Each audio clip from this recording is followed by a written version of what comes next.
is it, Luigi?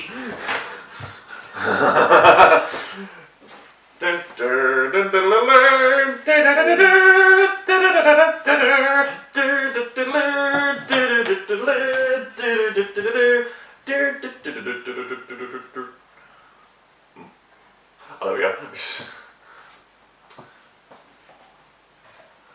The green screen experience. Anglais. Please note, bonus features will be played on 50 easy. Bonus features. Oh yeah! Funny, I think that screen thing looked a wee bit different on my PlayStation 2. That's funny. Oh no, wait, there we go. Sorry, it's coming back to me, There's aggro. This introduction's amazing.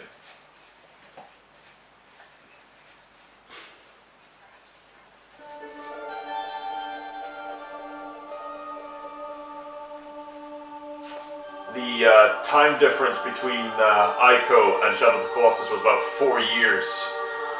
Yeah, very much at the tail end of the console's life.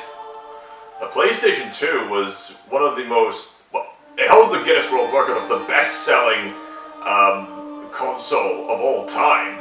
Yeah. And even today, the PlayStation 2 still has this nostalgic reputation for housing quite a lot of variety of games. Yeah. I remember some people trying to claim that the 360 and that was high selling that, but not even by that much now. Like it's hard. Like the PlayStation 2 and that definitely was the highest selling console in that of its time period. Alright. So it's interesting that we played this back to back because you can definitely see there's a lot of similarities, but at the same time you'll notice there's a few technical tweaks since last time.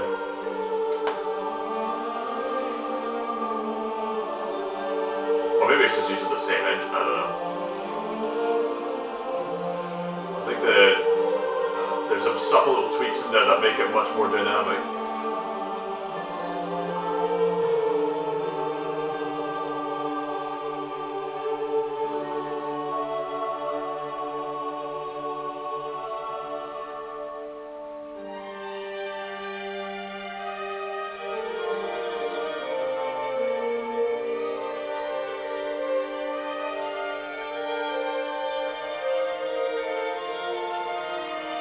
Another big major difference is the emphasis on the music, because this is one of the most memorable soundtracks in all of gaming.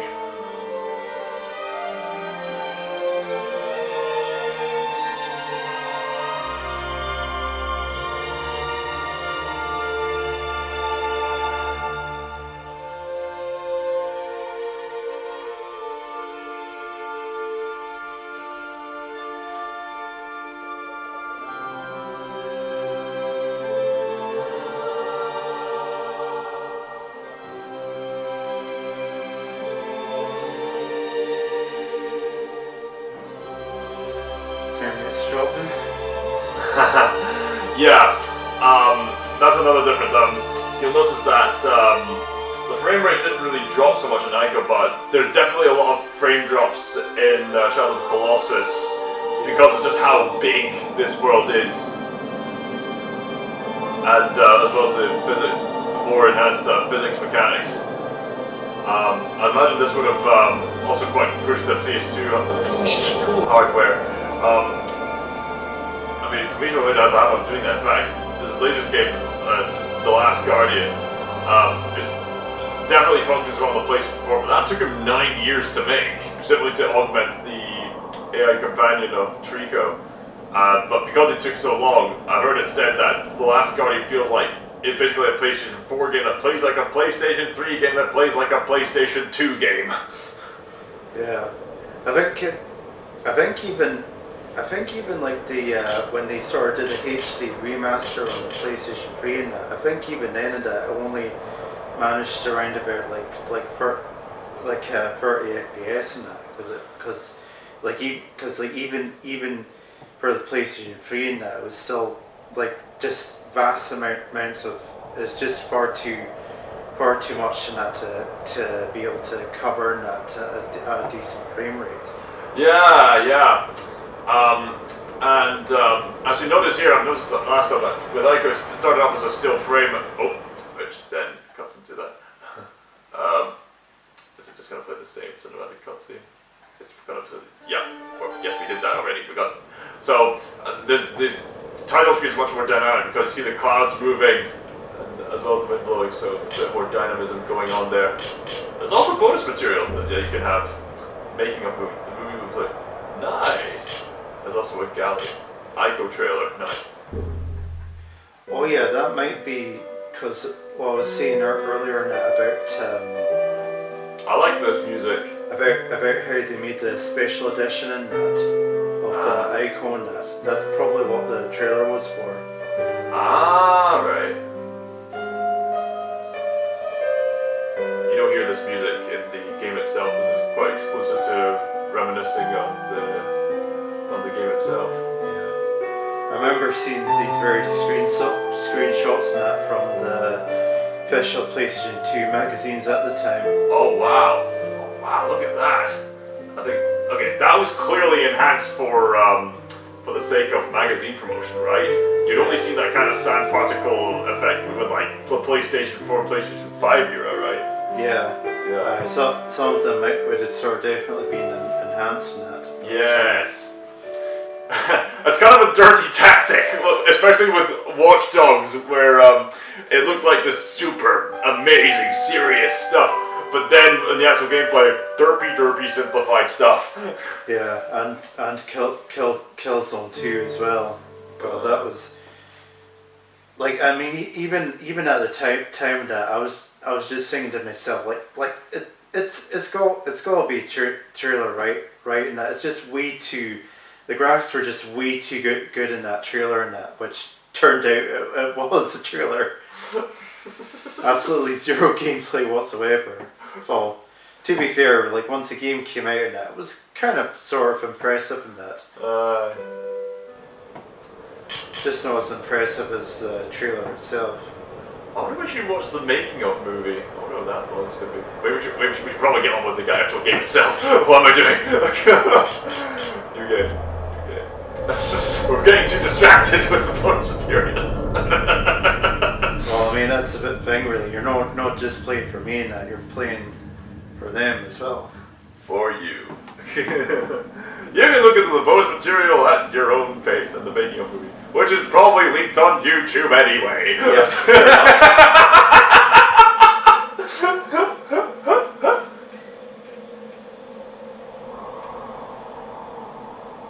These cutscenes are quite long, like Metal Gear Solid quality long. It's not just in a joking mode, but it's also in a good way because we could really do with more stories that take their time to let you really soak in of what's really going on a deeper basis. Yeah, and it's not just a pay for life service and that, which has smattering of cutscenes.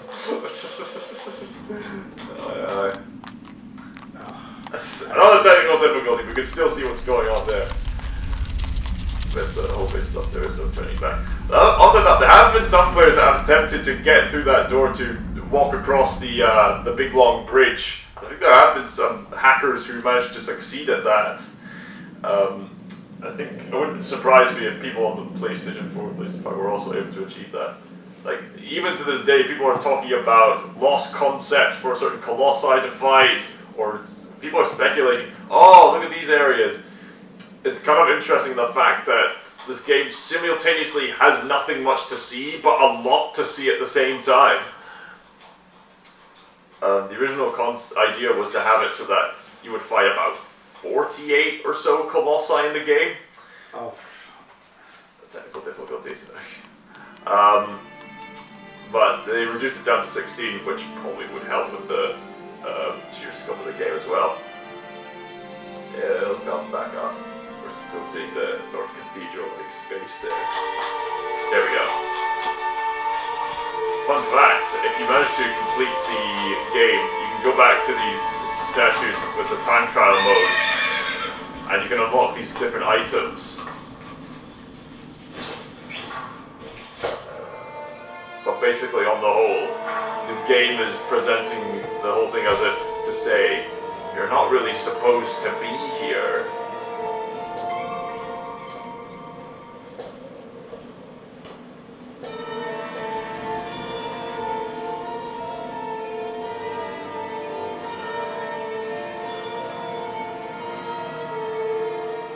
It's amazing how a game with such primitive graphics can imply so much scope.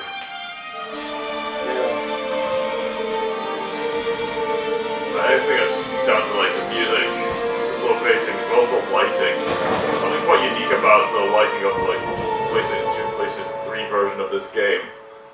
You know, when you're going about certain environments and you get to that one bit where the sun's so bright, you kind of have a difficulty seeing a wee bit. This whole game is almost bleached entirely in that kind of thing. Yeah. Interesting that some other language text is switched from some other text to the papyrus text.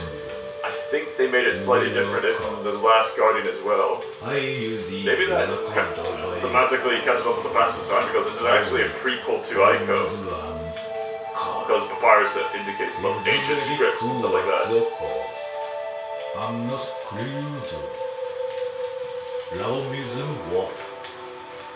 Was you the last also?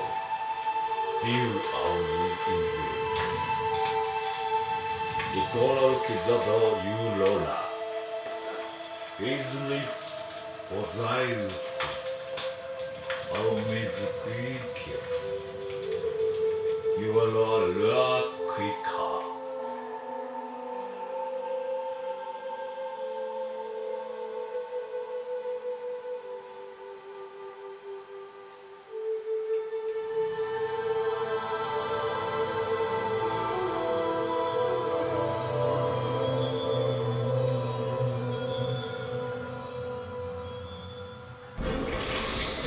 That's interesting. These dark, ominous things are very similar to the demon spirit monsters that we fought in Ico. That's pretty interesting. So again, like you were saying earlier, are these supposed to be like the lost? No, not those ones. Specifically the characters we fought in Ico, because these are actually fragments of Dorman, whereas the specific demonic monsters that we fought in Ico specifically came about from all the Horde children from those capsules.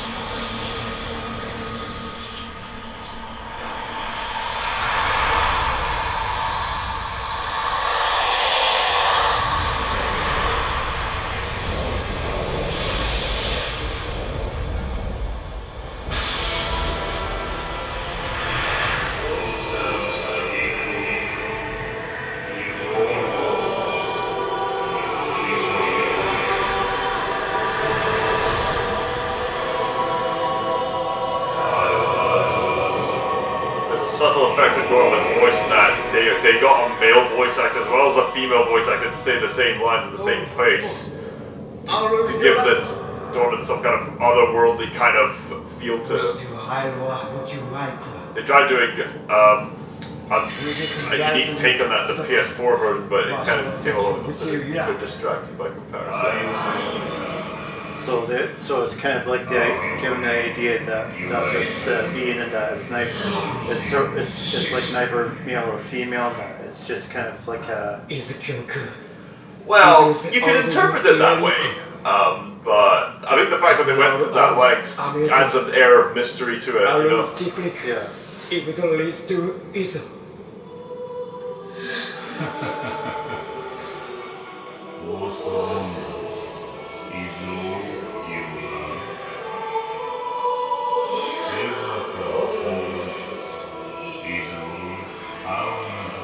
It's been said that this game's been all about grief, and it's basically about a boy who just couldn't move on.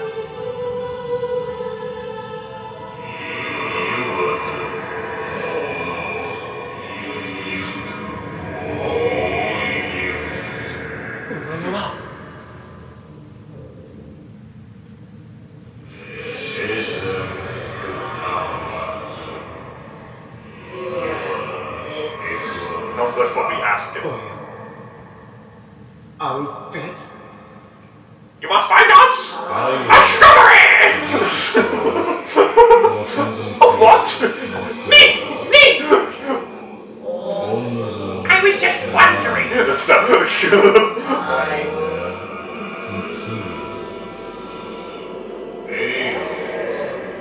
That is kind of destroyed by the mere hand.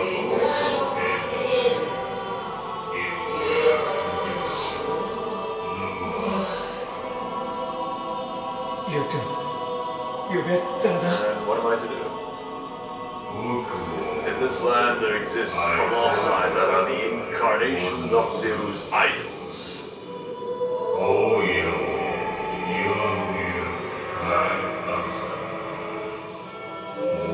Destroy them.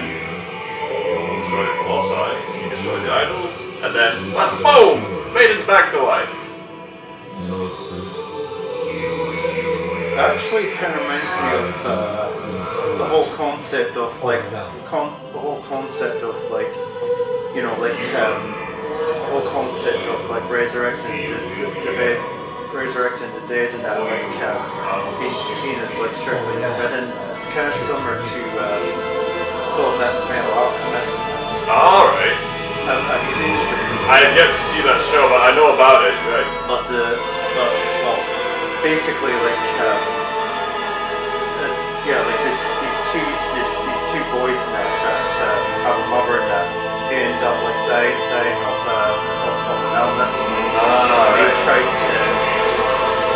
They tried to bring her back to life in that, but they don't realize that by doing so in that they're not bringing back her in that, they're bringing back something else. Ah, right. That's not her.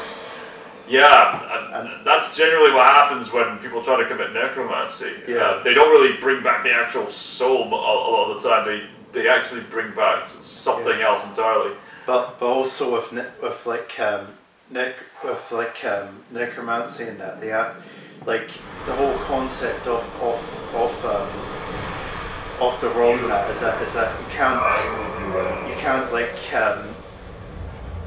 wish someone back to life and that unless you're given something in return in that, and they end up, and like the two boys, one of them ends up losing their body in that and only has their soul in that, and the other boy loses his arm. Oh yeah. Because the whole concept is that you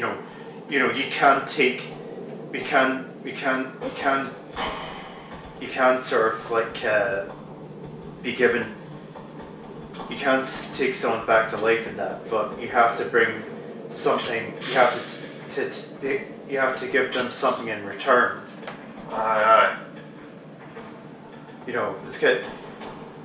It's kind of like the whole concept of like the devil and that, like wishing you whatever you want and that, but in return you have to give them the soul.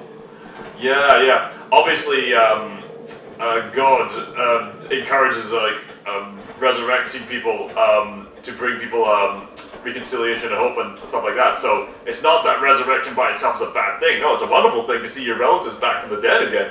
It's just that in cases like this, where you're doing it by forbidden means, the consequences are always going to be disastrous. Yeah. But I think it's also like the whole concept of the sort of circle of life in that, because like the show itself actually does a good sort of concept, does a good representation of the concept in that of you end up sort of like that when your sort of body moves on in that your body goes into the earth and that, and your body sort of like brings sort of nutrients to the earth and that, and sort of it's like this whole sort of circle of life and that of like taking something back to earth and nature in itself and that. I definitely would sort of recommend watching the show next time you get the chance to, and you guys in the audience and that maybe have not had the chance to view it yet. Save complete. Anyway, So it's interesting that the save points here, they're not, obviously that has to be different because, different characters. So in this game, the way you save the game is obviously by either A, slaying a Colossus to save the game, or through kneeling down to pray by these shrines, by these places, prayer stones or whatever they are, other prayer statues or something like that. So it's a pretty interesting concept. And here you got a big open world, really big open environment. And let's just take a moment to just get aggro. Aggro, where are you? There you are. Atta girl. Alright. Let's see. Oh, look at that. Do you see the white bit on Aggro's head? Yeah. Here's a fun fact for you. Basically, if you have a save file of Ico, which we of course have, then you can unlock this eye symbol for Aggro's forehead. Alright. Pretty cool, huh? Yeah.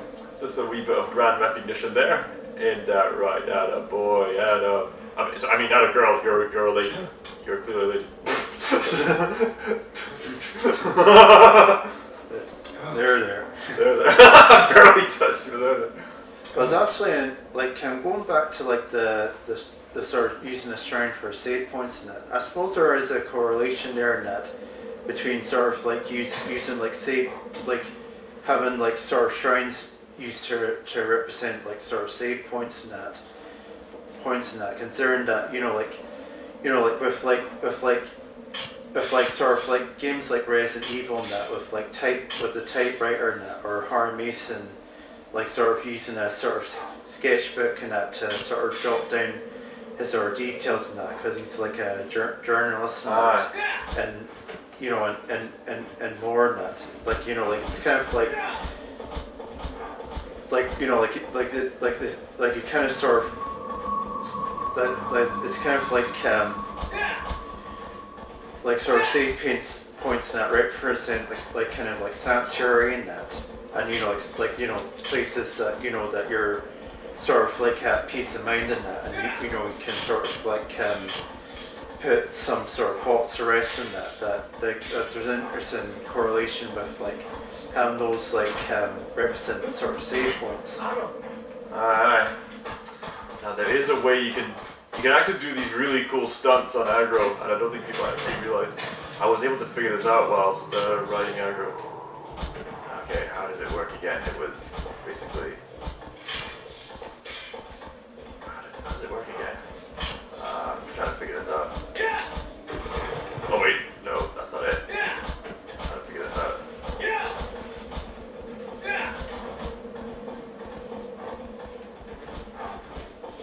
I think something to do with pressing up and down at the same time.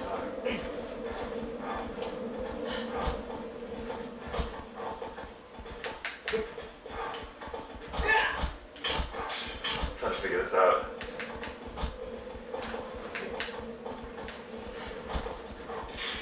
We're trying to figure out. There's a way in which Wanda can actually stand up on the horse as he's riding it. Oh yeah, that's probably a good thing to figure out, to sort of figure out earlier on in that, because it's another point in the story that we're the only way to defeat some of the Colossi and that is by doing that technique. I mean, that's optional. Yeah, but I think isn't there some enemies and some Colossi in that are are fast moving that require... Yes, I would help. Yeah. Would help. Aggro herself is a very unique control mechanism where it feels like you're less like you're in direct control of the horse and more like you're controlling Wander controlling the horse. Because I think with this game,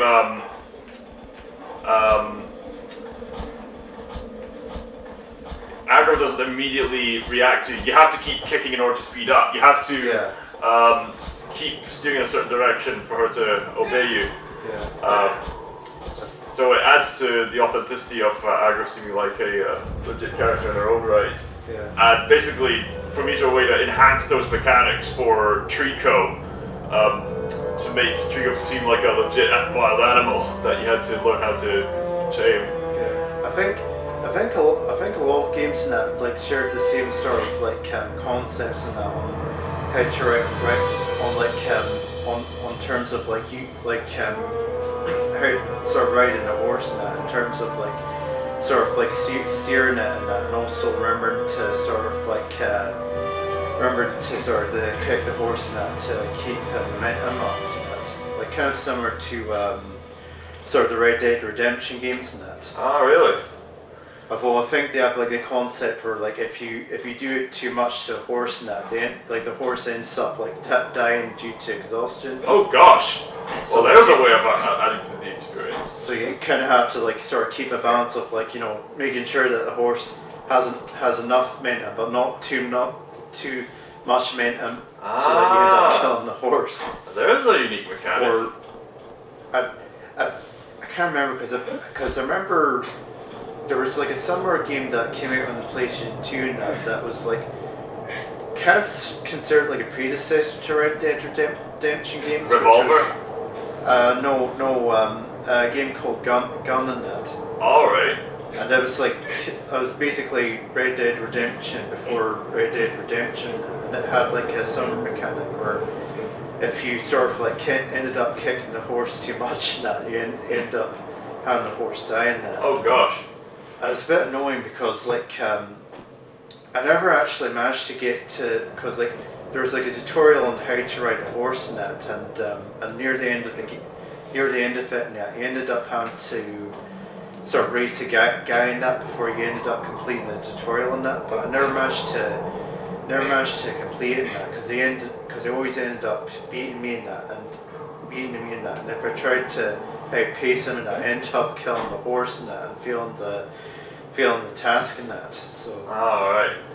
Now, you probably wouldn't have known it from this, but in most other games like this, your character would just automatically climb onto stuff, but here, something similar to the hand-holding mechanic from Ico's at play, in that you have to hold down the R1 button in order to grip onto stuff. I remember showing this to a friend of mine, and it's quite funny because I went through the exact same thing of the first time I played it, going through the platforms, like, alright, jump! Wait, why aren't you grabbing onto the ledge? You have to literally hold down the R1 as you're grabbing onto stuff, like, I'll just out. That was a bad example. But basically, for example, you'd be going like that. Come on, hold on. But the trick is you have to jump and then hold down R1 in order for him to actually grab onto stuff in this game. Yeah. Well, I suppose it's funny really because it's actually really not that too dissimilar to like the original Tomb Raider games. In those games and that you had to like hold down like X and that in order to have Laura actually grab onto the ledge and that, otherwise that's interesting. She'd end up doing what you say what you end up doing in that. You end up like missing that, and you end up like then you'd end up just hearing like Laura like screaming at you and stuff like falling to the ground. Sorry, lady. Funnily enough, that was actually the first time I actually realised you can actually die from falling off really high ledges. What a way to learn! Also, you would have noticed the pink circle there. That's your grip meter. So to add to the tensions, as well as having to figure out, you have to hold down the jump button and the direction at the same time for the direction of where to jump. But the grip meter adds to the tension because you have to keep up the stamina and the momentum in order to take the Colossi down. Basically, if this game wasn't epic enough, the grip meter adds to the tension of how long you can hold on for, and as these creatures try to buck you off. Speaking of creatures, Colossus number 1.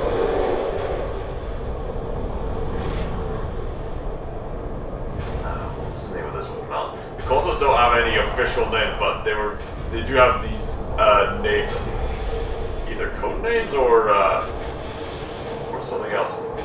Oh man, shaking the trees, right? Here we go. This is mining its own business over there. Anyway. we go. This is it. So L1 gets you to look at this stuff. It really is cinematic, seeing all the birds up there, the mist, just see how big this guy is. And you're just like, wait, I have to take that down? Nope. Oh, you folks might not be hearing at home that, but at this very moment, the PlayStation 2 is running. It's. I wonder if I can do this without him seeing me. Oh wait. No, too late, you see me. Alright, it's on! It's on, bucko! Uh-oh. Whoa! This guy's big. Now, interesting enough, each Colossus is pretty much a mini dungeon in themselves, and the fact that thy sword to reflect on the Colossus, its vitals shall be revealed. Yeah, the sword is the only way to show its weak points. What was I trying to say? Each Colossus is pretty much the equivalent of a dungeon from a Zelda game. You have to figure out how you approach certain bits and where and when. And the way the Colossus are constructed, with them being half organic, half man-made in some ways, it gets you to thinking, okay, how do I maneuver myself around this behemoth? Which platforms do I do? How long do I rest? Which parts do I want to get to do this and that? How do I get them to react to certain things? It's very unique design that way. It's not just other enemies, it's the enemies themselves and their environments happen to be the sort of dungeon mechanic. Here we go. Okay. Trying to shake me up, bucko! Fun fact, there was an Adam Sandler movie. Dang! Come on! An Adam Sandler movie, which had the characters playing this game. Sort of on that. No! I think you see what I mean by how the awkwardness is added to the experience, especially in this case when you're just this young guy going up against these big monsters. Okay, rest. Jump! Oh, that was a very unfortunate area to cling on to. the jobby hair.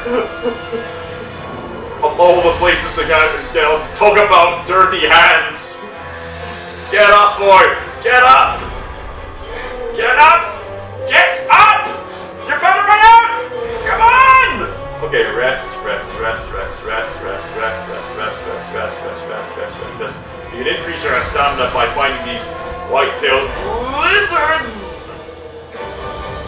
Come on! It's interesting that it has these platforms actually sort of stuck towards him. That kind of adds to the intrigue. You think, well, what was he used for if humanity was there at all? What would that have been used for? It adds to the mystery. There's even other Colossi that guards a fire, but at the same time he fears a fire. So there's a lot of implications like that. I remember getting this one power-up, which can increase your damage. And I remember getting this one almost to like 1% instantly, and I thought, whoa! Alright. Needless to say, this leaves quite the impression.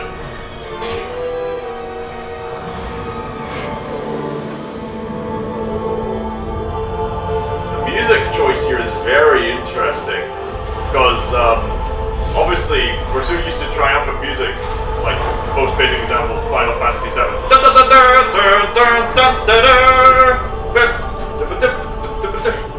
Okay, let's see if I can outrun the dark tendril things. I know I can, but I'm gonna try. Go. Nope. Well, I managed to get to an interesting perspective. They picked a worse angle.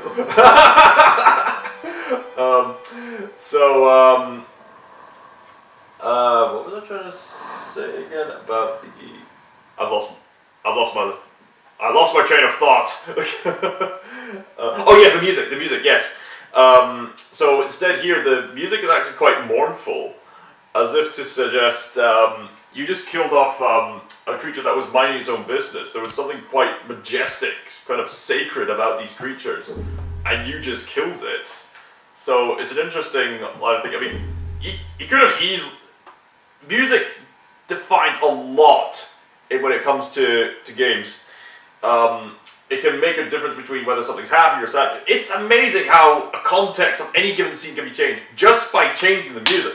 So here the music's quite mournful, so it gets you to think about these monsters, especially given how later on in the game, there's obviously some of them attack you on sight, but most of them don't bother you immediately until you bother them. So I guess it works in subverting people's expectations right from the get-go, because the first one attacks you on sight, so you probably expect that going in, but then the other monsters start acting, the other Colossi start acting differently. You think, wait, what could that mean? And then each time you defeat a Colossi, there's more of these dark men just looking down on your body.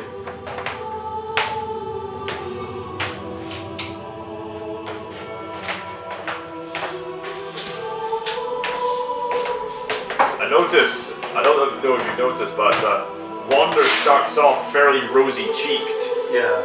But something I find quite genius is that very subtly, with each segment of the game, with each new Colossus you have to kill, Wander subtly gets paler and paler. Yeah.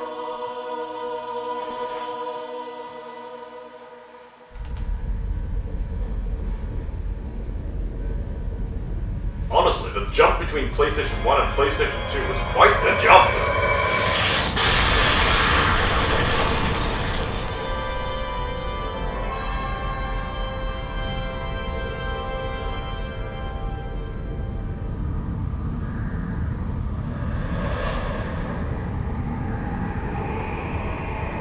One down, 15 to go. Thy next foe is Randy Matt Savage. Cave and move slowly. You want to try this next one out? May as well. Here. Yeah, I'll have the sword of the ancients, yeah. I'm pretty sure there was a way of getting up onto Agro's back, literally like standing on his back, and then using the bow arrows to shoot from there. It's a pretty cool stunt to pull off. I think it's got something to do with pressing the up and down keys. And poor Agro! Agro doesn't get teleported back! She has to go all the way from wherever she was back to where you are. Such a loyal horse. Okay. So that's... If you hold the sword up to the light, then it'll point you where to go.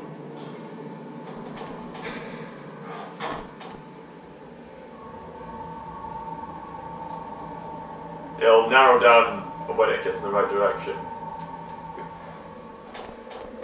The seaside cave is to the right anyway. Whee! Duh!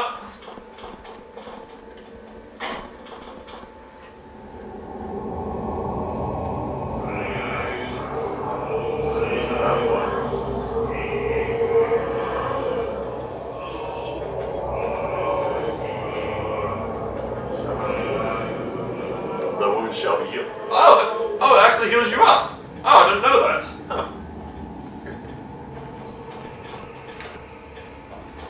It was not too bad that I fell off that ledge. Ah, indeed. Okay, swords, try again. I'll just let you fiddle about with the control scheme because just figuring it out is part of the experience. So basically, circle is to hold up the sword to see where to go. Square is to attack. Triangle is the button to jump. Yep. And alright. That's where you're supposed to go. So next is to call to Aggro. Which one is that again? X. Aggro. Oh, she was just eating grass. Edge of order? Triangle. And that's her, by the way. Aggro is a she.